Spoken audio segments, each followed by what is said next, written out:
Anglican, the spoiled boy who could not possibly have replaced the great Elizabeth. I went looking for the Scot whose tongue was too big for his mouth, who dribbled when he drank, who drank too often, and waddled when he walked, even when sober. I went looking for the caricature, for the Saturday morning cartoon. What I found was an uncouth, improbable, and yet somehow enchanting king. I found all the other as well. With a few exceptions, James is all of that. He is as good as any play. He is an entire theatre, and for all the fascination with his mother, the Queen of Scots, or his English predecessor, Elizabeth, or any one of the great spirits that trafficked the age, it is James who fascinates me. The life of James Stuart is a study in contradiction. Intellectually astute, he can dazzle with the polish of his rhetoric one minute and speak with the vulgarity of a tavern bawd the next. Speaking Latin and Greek before he was 5, King James is an amusing mix of bombast and imperium, of sparkle and grime, of smut and brilliance, of visionary headship and blunder. He wasn't much to look at either. His parents were beautiful, stormy. He was James. Like them, he might have been taller had his body been a bit straighter or the plumb of his legs a little truer. We might imagine the young king with his hands on his hips, a pose he liked, his great hat on his head at a fashionable tilt, a lack of shine on his boots, as he appeared when he first saw Anne of Denmark. Like me, she didn't know what to make of him at first. We call it the Jacobean age because the Latin form of James is Jacobus, that is, Jacob. Jacob, Jacobe, Hebrew. Jacob, Jacobe, Greek. The biblical Jacob was a twin. He was a dissembler, a man of cunning, a creature of artifice who was chosen to father a great people. I am not sure there could be a more appropriate name. The Jacobean age was an age of paradox and wide contrast, rather like its king. Culture had been split in two for some time, Protestant and Catholic. The kingdoms of Scotland and England were divided, and by much more than a ribbon of land.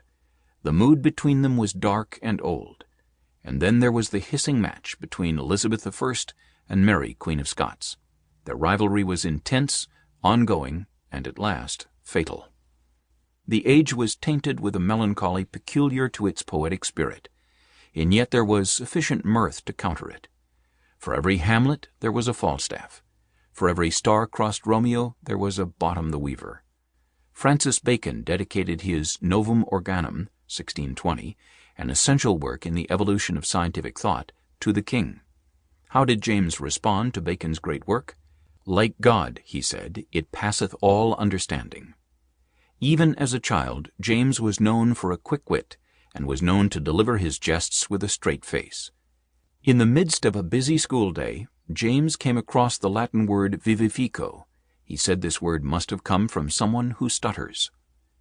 But here is the question. Was King James a great king? Was he an awful king? A neglectful king? Was he a visionary? Was he a fool? Strangely, the answer to all of these is yes, which is impossible unless you happen to be James. One writer has labeled him with attention deficit hyperactivity disorder, ADHD. Another said the king watched, listened, and spoke simultaneously, and sometimes did 5 things at once. He could get more work done in 1 hour than most men could in a day. He was impatient. He was constantly moving. The image tends to blur at times. But for all his privilege, the great name he was born with, for all the blueness of his blood, the gold font he was baptized in, the silk he slept on, the pomp, the ceremony, Majesty was not a friend to the boy king. If he was a most complicated neurotic, the condition had an early start. Prenatal trauma aside, James Stuart was an orphaned, bullied, lonely, and unloved little boy. Problem is, no one could see the boy. They saw a crown, a name, property of the state, but nothing so large or as animate as a child. Majesty was a kind of parent to him, and not a very nice one.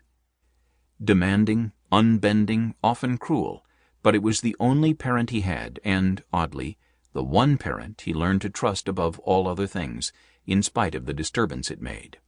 Filial obligation was bound to Majesty alone. Majesty